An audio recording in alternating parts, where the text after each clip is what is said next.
Welcome to Star Wars, Dark Force Rising, Part 6, the grand finale of the second installment of the Thrawn Trilogy.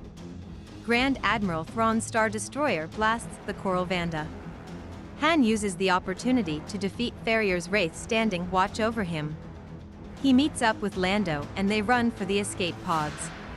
Now back at Coruscant, Han and Lando try to convince the New Republic about the existence of the Katana Fleet. Fey'yla is still reluctant to believe them, and asks for confirmation about the ships. Eventually, they agree to fly there. Han and Fey'yla have another face-off. Karrde asks Mara to find the rest of his crew.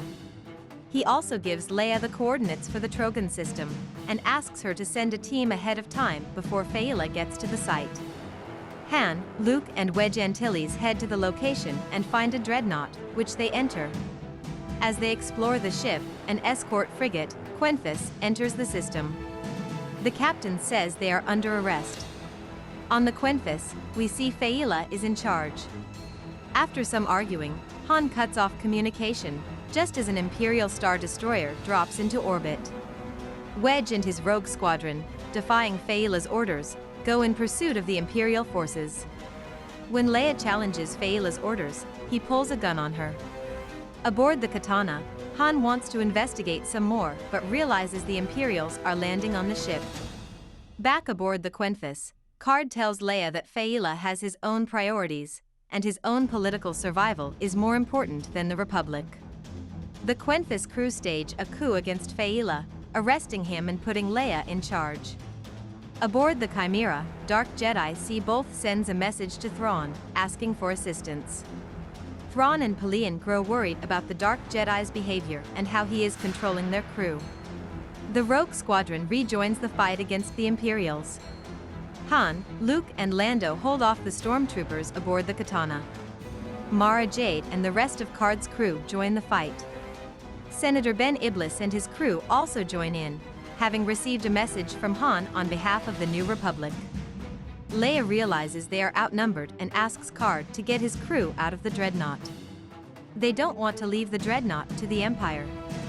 However, upon doing a count, they find that only 15 out of the original 200 Dreadnoughts are left, and realize that the Empire has already taken the rest. Mara gets caught in a Dreadnought ion beam, and Luke and the Republic crew are surrounded inside the Dreadnought. Luke throws his lightsaber, shattering the ship's windows, and sucking the Imperial forces out.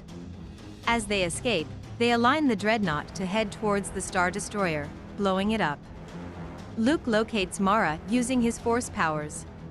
Han works out what the Empire is up to. At the Chimera, Thrawn and Joruus C-Both clash again. Back on the Katana, the New Republic discovers that the Empire has found a way to recreate clones for their stormtrooper army. Han realizes the Empire won't need much time to create an army for their newly secured Dreadnaughts, tilting the balance of war in their favor. Luke says he has a real bad feeling, and Han concurs. And that brings us to the epic conclusion of Dark Force Rising, the second installment in the Thrawn Trilogy. Thank you for sticking with us for all 6 parts of the series, and we hope you've seen our prior videos on Heir to the Empire. Join us soon for the final installment of the Thrawn Trilogy, The Last Command.